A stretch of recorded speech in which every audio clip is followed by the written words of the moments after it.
With less than 2 months until the next election, both the Clinton and Trump campaigns are shifting their media strategies. Clinton has come out of hiding, and Trump is forgiving the past. Hey guys. Hi. Welcome to our big plane. Like the welcome wagon greeting a new neighbor, Hillary Clinton opened her plane to the traveling press for several days. I am so happy to have all of you with me. She actually answered some questions, too, not all with pleasantries. The FBI resolved all of this. Their report answered all the questions. Clinton had been in a bunker for months, 278 days to be precise, since she held a formal news conference.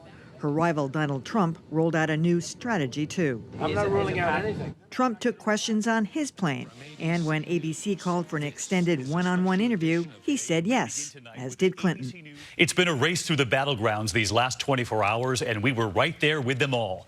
All this new access, including NBC's Commander-in-Chief Forum this week that pulled in 15 million viewers, is a push to the finish to get more people involved. I had so much fun yesterday. I didn't want to do this again. Really? Then what took so long? You know, the only people who really whine about this are the media, because probably everybody else doesn't really want this kind of access anyway. And if I were them, I would do the exact same thing. Nobody's really paying that amount of attention before the Labor Day break anyway, and so why not wait until afterwards to really make yourself available? I mean, the media is criticized. They had that countdown going on Hillary, 278 days. You think the general public cared about that? No, I don't really think they did. And what was so funny about it is that such a big deal had been made about her not giving a news conference. And when she finally gave a formal news conference the other day, the first question was this completely non-substantive question about polls. And it's like, oh, this is what we waited 284 days for? But, you know, we're in the home stretch now. We're going to get a lot more access. They're going to want to put themselves out in any forum that they can from here until November. I see that Trump finally dropped his ban on his blacklist.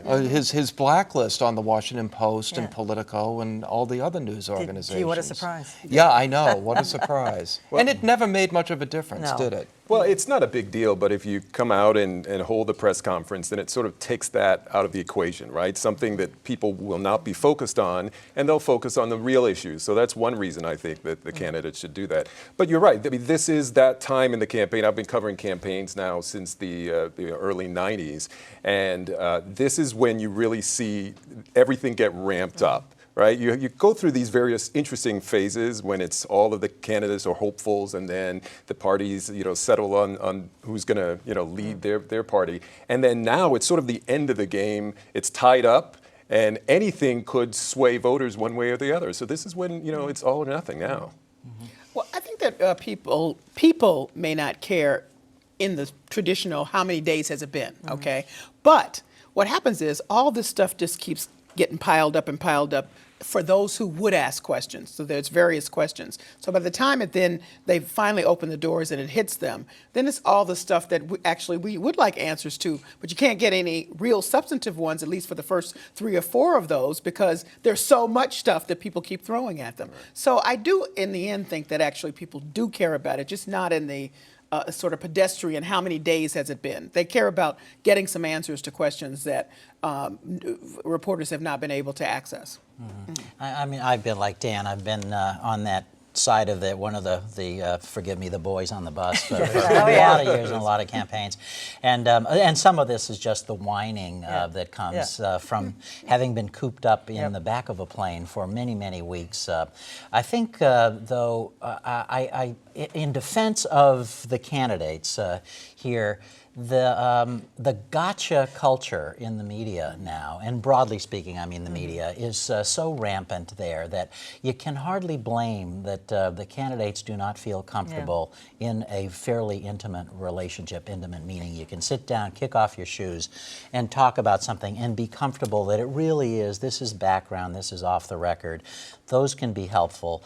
But I think, unfortunately, that's one of those things that we have lost, that social media has pushed out. There was a stark difference. I happened to catch David Muir's lengthy interviews that aired Tuesday night. They were taped for them, and slightly edited, but they were really good. And it was both sit down and it was in the field.